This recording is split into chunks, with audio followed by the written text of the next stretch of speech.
There are places on Earth where nature seems to hold its breath. Places so remote, so untouched, that they whisper with the weight of ancient secrets. One of them lies deep within the Ural Mountains of Russia, a cold, wind-swept pass where time seems frozen, and echoes of terror linger beneath the snow. It was here, in 1959, that 9 young hikers vanished into legend. Their bodies would later be found, some half-naked in the snow, others with skulls crushed, eyes missing, tongues removed. What happened to them remains, to this day, one of the most chilling mysteries in modern history. This is the story of the Dyatlov Pass incident, a case that refuses to be buried, no matter how deep the snow falls. The year was 1959. The Soviet Union was locked in the cold grip of winter, and the Ural Mountains loomed like a silent fortress. Vast, treacherous, and unexplored. A group of 10 students from the Ural Polytechnic Institute, all skilled and seasoned in mountaineering, embarked on a challenging expedition that would elevate their hiking certifications to the highest level. They were young, hopeful, and determined. Leading the team was Igor Dyatlov, 23 years old, intelligent, meticulous, and respected by his peers.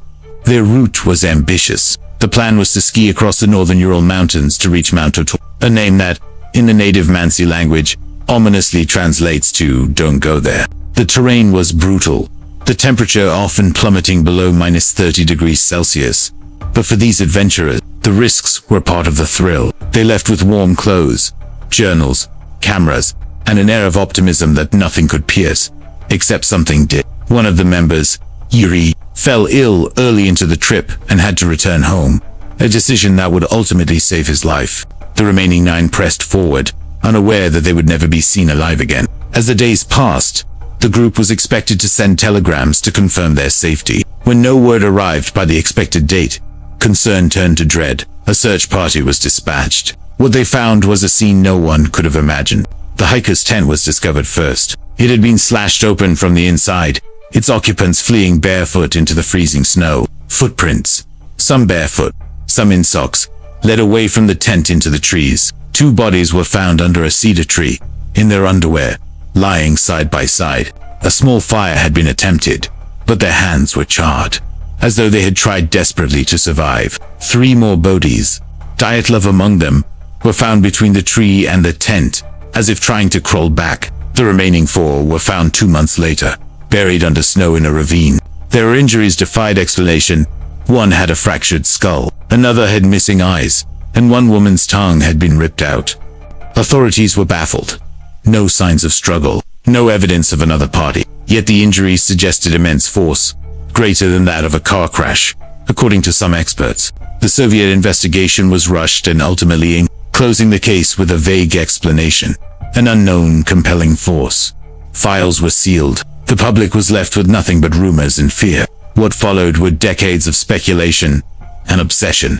Some believe it was an avalanche, but the terrain and layout of the bodies contradict that theory. Others whisper of secret military tests, weapons that may have induced panic, madness, or death. Still others speak of infrasound phenomena, low-frequency vibrations causing intense psychological distress. There are even wilder claims.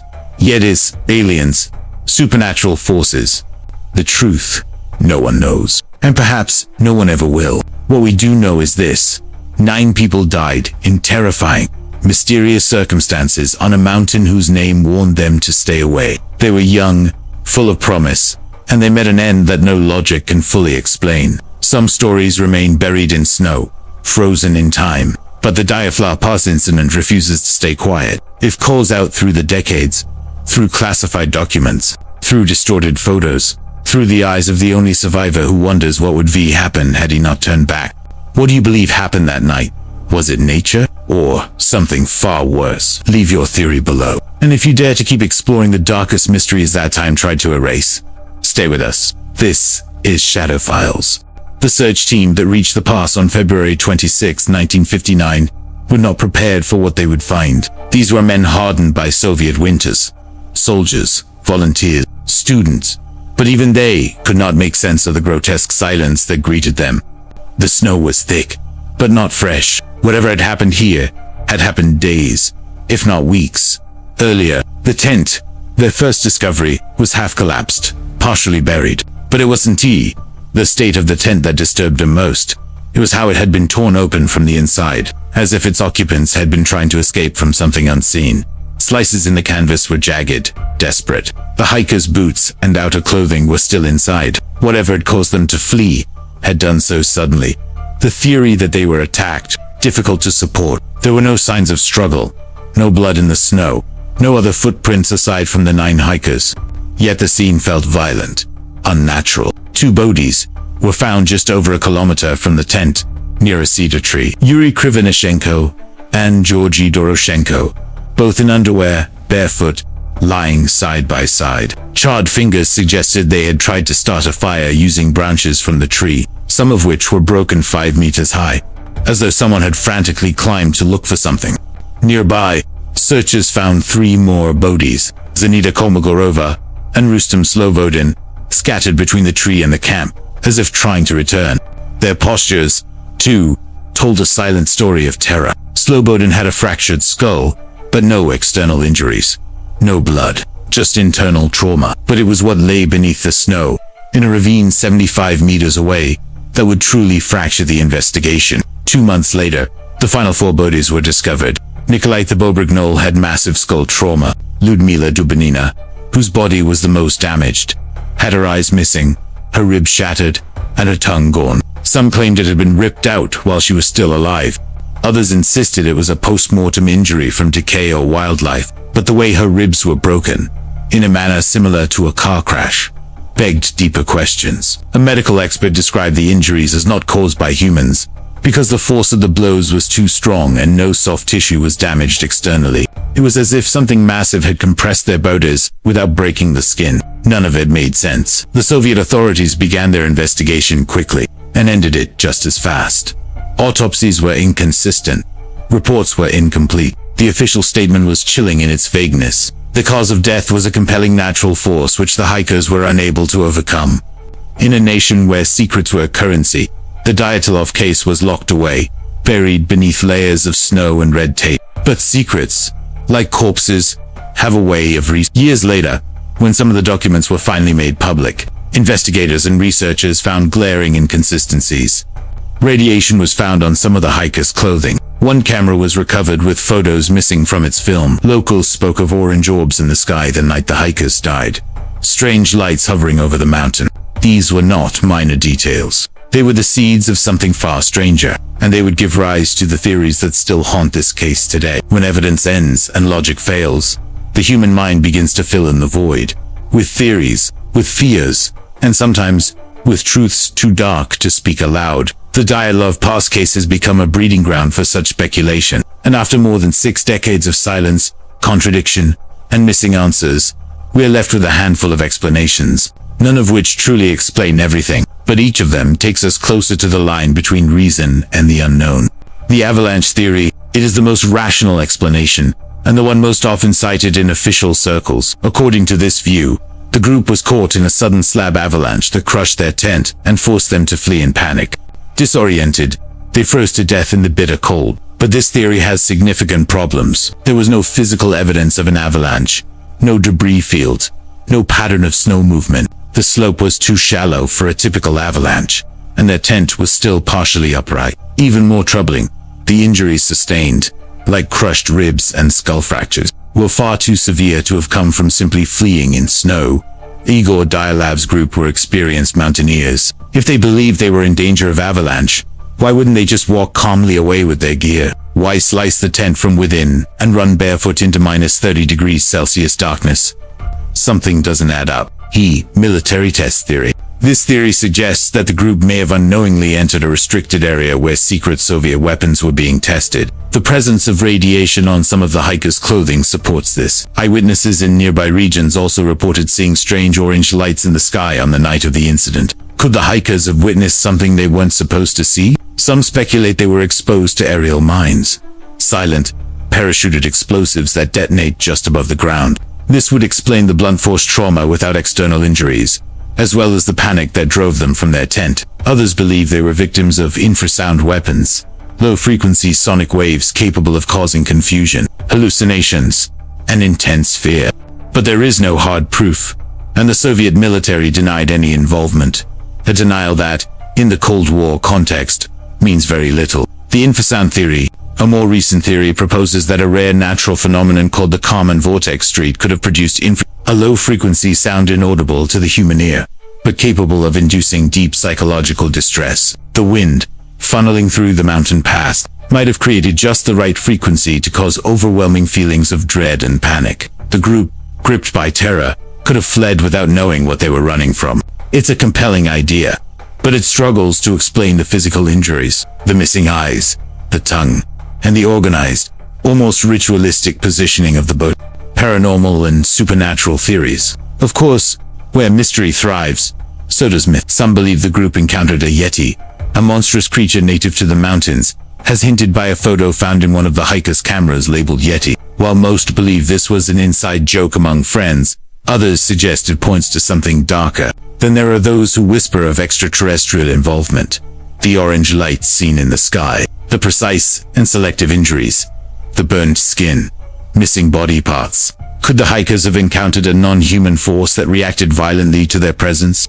These theories may seem far-fetched, but in a case where even the basic facts defy logic, nothing can be entirely dismissed. The KGB theory, one of the more sinister theories, suggests the group was involved, knowingly or not, in a covert mission. Some believe certain members were secretly working for the KGB and had been sent to meet with foreign agents in the area. Something went wrong. A betrayal, an ambush, a miscalculation. Supporters of this theory point to the presence of radioactive clothing, missing pages from the hikers' journals, redacted documents in Soviet archives, the speed and secrecy of the official investigation. But once again, hard proof is elusive. And the more the theory explains, the more questions it raises. In truth, none of these theories solve the mystery entirely. Each offers a piece of the puzzle, but the whole picture remains obscured, as if hidden deliberately beneath layers of snow, time, and silence. What force could crush bone without bruising skin? What terror would make 9 trained hikers flee barefoot into certain death? What presence, natural or unnatural, haunts the Dyatlov Pass to this day? They were young when they died, most of them in their early 20s, their lives frozen in the snow, their faces forever suspended between fear and silence. But in death, they became something more than victims. The Dyatlov hikers became symbols of mystery, of state silence, of the human need to explain what refuses to be explained. As years passed, their story outlived the Cold War, outlasted Soviet censorship, and seeped into the collective consciousness of a world obsessed with the unknown. The first wave of curiosity came quietly, through whispers among students and mountaineers. Locals knew about the mountain, the Mansi people, the region's indigenous, and had long avoided the area, calling it Kholat Syakhl. What began as folklore turned to speculation, then to obsession. In the 1980s and 90s, with the gradual loosening of Soviet secrecy, researchers began to uncover what little they could from the fragmented case files. Most of the original documents had been redacted, lost, or kept under heavy restriction. Yet the more the state tried to bury the truth, the more fiercely the public wanted it unearthed. In 2008, previously classified documents surfaced, reigniting the mystery. These revealed strange omissions, including discrepancies in autopsies, inconsistent weather reports, and missing time in the hikers' final entries. Theories once considered fringe military involvement, KGB infiltration, experimental weapons suddenly didn't seem so independent. Every scrap of journal entry, trying to reconstruct the last days of the Dyatlov group. Their tent had been photographed, their footsteps traced, yet no one could piece together a version of the story that made sense from beginning to end. And perhaps that was the point. Perhaps the truth was never meant to make sense. As the years passed, the Dyatlov incident became more than just a tragedy. It became a cultural artifact. Books were written, documentaries were filmed. Filmmakers, from Russia to Hollywood, tried to capture its terror, its silence, its unresolved horror. For some, it was a story of human endurance turned to despair. For others, it was a haunting reminder of the limits of science and the reach of government secrecy. And for many, it was something darker, proof that there are still corners of the earth where reason breaks down, and where people can vanish beneath snow and shadow without a trace of truth. In 2019, the Russian government reopened the case. This time, they claimed to be more transparent. After months of review, the new conclusion was simple: an avalanche, yet again. but no new evidence was provided, and no effort was made to explain the radiation, the torn tent, the missing body parts, or the absence of any real avalanche debris. The mountain had taken its toll, and official voices were content to let the story freeze once more. But it hasn't frozen. New expeditions still go to the Dyatlov Pass each year, some out of respect, others out of curiosity, and a few hoping perhaps foolishly to find something the search teams missed. There are still questions scribbled in notebooks, images analyzed frame by frame, names whispered in forums and late-night podcasts. The hikers have become more than just individuals. They are the puzzle. They are the echo. They are the silence that calls back. No other case has united so many folklore, conspiracy, psychology, and yet remains so defiantly unsolved. Perhaps it's not just about what happened that night. Perhaps it's about what it revealed. That no matter how far we advance, how much we know, there will always be things that resist understanding, places that refuse to be tamed, forces natural or not that cannot be reasoned with. And so we return, again and again, to the snow-covered slopes of Kholat Syakhl. We picture the frozen tent, the scattered bodies, the look in Igor Dyatlov's eyes, forever lost to time. We search for the story. We search for the why. And the mountain remains silent. Would you keep walking into the unknown if you knew it was watching you back? In the next part, trarei o encerramento definitivo do caso. Uma reflexão sobre o que este mistério diz sobre nós como sociedade. Nossa busca pela verdade. E por que tantos de nós continuam voltando ao passo de Dyatlov em pensamento, em palavras e em silêncio. We are drawn to mysteries, not simply to solve them, but to feel them. To run our fingers along the jagged edges of stories that don't quite fit, that leave gaps wide enough for fear to slip through. The Dyatlov Pass incident is one of those stories. It is not just about what happened in the cold, or why 9 people fled into certain death. It's about the echo left behind, the unanswered questions, the frozen tent beneath a sky of silence. As a species, we are addicted to closure. We want to name the thing that haunts us, to find a cause, a chain of events, a villain, or even a mistake that we can point to and say, here, this is why.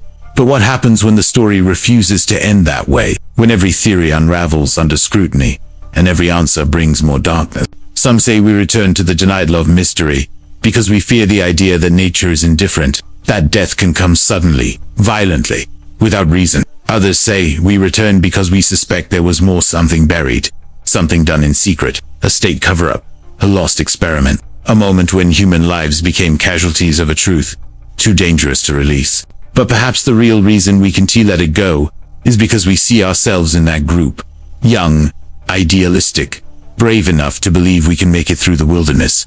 And deep down, we wonder, if it had been us on that mountain, would we have survived? Would we have understood what was coming before it was too late? Or would we, too, have fled barefoot into the night, chased not by a monster or a weapon, but by a fear we couldn't explain? The Dyatlov Pass incident is not just an unsolved case. It's a mirror, one that reflects our fascination with the unknown, our unease with the limits of reason, and our need to keep searching no matter how cold the trail becomes. Because maybe, just maybe, understanding what happened to them will help us understand something about ourselves. The snow has fallen again over Kholat Syakhl. The mountain sleeps, but somewhere, deep beneath the ice, the truth waits, watching, waiting, and daring us to dig. What do you think happened that night? Do you believe the answer lies in nature, in human failure, or in something far beyond either? Share your theory in the comments, and if you're ready to explore the next shadow in the file, we'll be waiting. This was Shadow Files.